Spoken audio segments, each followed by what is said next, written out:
20th, 1990, around 3 a.m. in the morning. The Sunfield vacation destination, Wildwood, was filled with people from around the state and country. As the place is a warm vacation resort, people were spending their time enjoying and partying. 20-year-old Susan Negersmith was having a great time too, but it didn't take long before the boardwalk of Wildwood wasn't fun anymore. At least, not for Susan. Her partially clothed body, battered and left for dead, were found in the morning behind a popular restaurant called Schillinger's. What could have happened to this 20-year-old girl who was just visiting Wildwood for Memorial Day? Was it homicide or something else? But first, if you haven't subscribed to our channel, please hit the subscribe and like buttons. Now without further ado, let's take a walk through this twisted cold case. Wildwood is a resort city in New Jersey filled with award-winning sandy beaches and world-class boardwalks. It is an ideal family destination to have a fun weekend or a vacation. It is also a place with a bustling nightlife. But the peculiar thing about Wildwood is that it has a crime rate of 1 in 16, which is more than 99% of the communities of New Jersey. And this unfortunate cold case also took place in the resort city of Wildwood. Susan Marie Negersmith was born on December 30th, 1969, in Carmel, Putnam County in New York. She was the third child of Kent Negersmith. Her father remarried on March 29th in 1986 to Colleen Barger. Susan had 2 siblings and 1 step-sibling, Michael Negersmith, Don Stegel, and Emily Negersmith. Susan was pursuing her education in a New York State college, and she completed her second year from the college in February 1990. As an outgoing person, Susan always made her leisure time worthwhile, be it hiking with her father or exploring the corners of the Adirondack Mountains where her father had a cabin. According to her loving father, Susan loved hiking just like him. She was a former cheerleader. She used to be one of the most enthusiastic cheerleaders in college, according to her friends. Susan had an interest in skiing as well, and she started skiing from a very young age. She was very good at it, and used to ski competitively as well. That says a lot about Susan and how outgoing she was. Kent Negersmith, Susan's father, also expressed in his own words how much Susan loved the beach and the way she enjoyed the freedom of the bright blue ocean. Susan also enjoyed hanging out with her friends and often enjoyed going out on Saturday nights. Her brother, Michael, described his sister as fun. According to him, it was always a time full of enjoyment when he was with his sister. She was just a hazel-eyed, brown-hairy, spunky girl, and she liked living her life to the fullest. But her promising life was soon about to change, and that change was waiting to devour all the hearts of the people who cared for Susan. It was May 20th, 6th of the year, 1990, and the warm city of Wildwood was cooler than usual. According to people, that Saturday night was around 57 degrees. The nights in Wildwood are filled with youth enjoying themselves and drinking the night away. People usually visited Wildwood for a party vacation, and consuming large amounts of alcohol was usually a part of the party. And that night was no different. People from different parts gathered and packed the boardwalk pubs and bars. Among those people was Susan with her friends. According to a witness, Susan and her friends had booked a motel nearby and had some late-night drinks, getting quite intoxicated. After the party, Susan bid farewell to her friends around 11. People saw her being escorted by a man. The man appeared to be around 20 years of age. But in the early hours of Sunday morning, Susan's battered and bruised body was found behind a popular hotel. Schillinger's. The events of the previous night weren't exactly clear. Another description of the story was that her friends last saw her around 8 in the evening on Saturday. She left with a man, drunk and intoxicated. But those 2 stories were not the only stories from that unfortunate day. A stranger believed that he had met Susan that Saturday night, and he even wanted to escort her to the motel. But eventually he left her in the area where she was found dead. When later he was asked if Susan could have been a victim of sexual assault, he replied that she was too intoxicated to be capable of consenting to sex. All the stories were quite different from each other, but they led to only one scenario. Her dead body, which was partially closed near a garbage dump. Her faded blue dungaree jacket was lost. Her pink t-shirt was lifted, and her black dungaree jeans were wrapped around her ankles, according to the police. If the first story was true, with whom did she leave and for what purpose?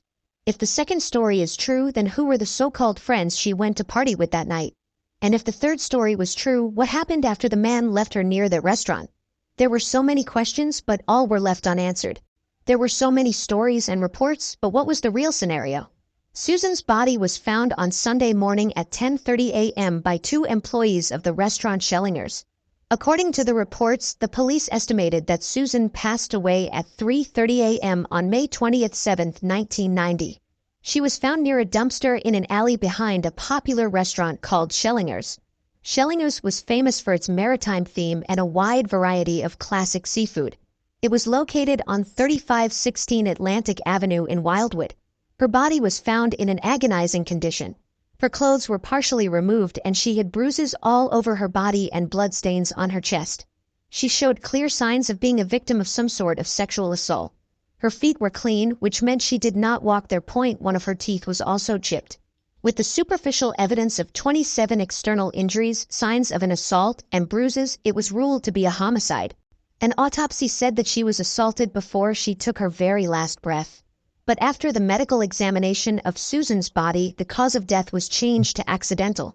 After the second autopsy, a small silver glass was found in Susan's anal cavity. Dr. Mary and Clayton even found semen in the victim's body, but she never mentioned it until later. On further examination by examiners throughout the state, a suspect's DNA was found vaginally and under Susan's fingernails. Collection of many DNA samples was done, but they did not match any profiles within the system. The medical reports stated that the alcohol level in her blood was 0.285%, which was over 3 times the legal limit at the time. World-renowned forensic pathologist Dr. Michael Baden listed 26 points of trauma and declared that Susan had suffered from mechanical asphyxiation and that her death was accidental. Although asphyxiation requires non-specific external force to decrease the level of oxygen flow in the bloodstream, the attorney's office refused to elaborate and denied that strangulation or suffocation could have led to the death. In the end, the cause of death remained accidental due to heavy intoxication. However, Susan's father, Kent Nagersmith, was not about to accept this fate. He believed that his daughter was a victim of homicide, and he had no doubts about this. Kent knew in his heart that he had to do something to get justice for Susan. Kent Nagersmith was a senior scientist for Bayer Corporation in 555 White Plains Road in Tarrytown, New York before he retired. He was 42 years old when he first heard about his daughter. He was at his cabin in the Adirondack Mountains in northeastern New York. He was informed by his son-in-law through a phone call. Kent drove 180 miles to Cape May County Courthouse from Westchester County to visit the hospital. He could not imagine who could have done such a thing to his daughter. He knew his poor daughter was a victim of homicide, but that was not what he wanted to hear at first. After burying Susan under a pink granite heart in Raymond Hill Cemetery, the broken-hearted father promised himself that he would not give up and would continue his fight for justice till he drew his last breath. At first, the case had been treated as a homicide, but within a month it was changed to an accidental death by the county coroner Dr. John Napoleon. Martin Toohey, a lawyer who represented Susan's father, told him that it would be difficult to question any suspects and pursue the investigation, as the first thing the attorneys would do is point out the cause of death on the certificate. So changing the cause of death was a big priority in solving the case. Taking the words of Toby seriously, Susan's father, Kent, sent out to try to change the cause of death. Susan's father, Kent, was not going to rest easy till he found answers. He appealed to the court to re-examine the cause of death. Even though the May County coroner and medical examiner denied his request to change the cause of death on the death certificate, Kent never stopped fighting for the justice he wanted to give his daughter. Kent even took a brave step forward to ask for help from the governor. He knew his daughter very well and didn't believe that she had gone out to party with strangers. According to him, Susan enjoying herself with her friends on a Saturday night was normal, but going out with complete strangers was not possible. Kent even offered a $25,000 reward for leading to the conviction of the perpetrators of his daughter's death. Kent, after being denied by the medical examiner to change the cause of death, traveled across the state to find new results. And it was doing this that he caught a lucky break. Well, at a business convention in Texas, Kent took a bus to San Antonio to meet Dr. Vincent DeMeo, a board-certified forensic pathologist. Dr. DeMeo examined the reports thoroughly and had a totally different conclusion than that of the other examiners. According to him, all of the evidence he had seen in Susan's data pointed to a homicide and not an accidental death. He was sure of his findings that Susan was murdered. He agreed to provide his own report in order to help Kent. Kent met with more examiners and doctors, and everyone came up with the same conclusion: that Susan was a victim of homicide and her death was not accidental. With a new ray of hope and Dr. DeMayo's report, Kent was ready to face the Cape County officials and change the cause of death on the certificate. Finally, after 3 years in 1993, a new prosecutor was named for Cape May County. The new prosecutor, Steve Moore, had the same outlook as Kent. A lawsuit was filed and it led to a review of the case and re-examination of Susan's preserved larynx was done. During those 3 years, from 1990 to 1993, for Kent had any medical reports to support his statement, many medical examiners were involved in the case. Dr. John Napoleon was the lead examiner in the case. He declared confidently that the cause of death was accidental. And after the declaration, all other examiners involved concluded with the same result. But now in 1993, a Superior Court judge was asked to replace former Cape May County medical examiner Dr. John Napoleon with Dr. Elliot M. Gross.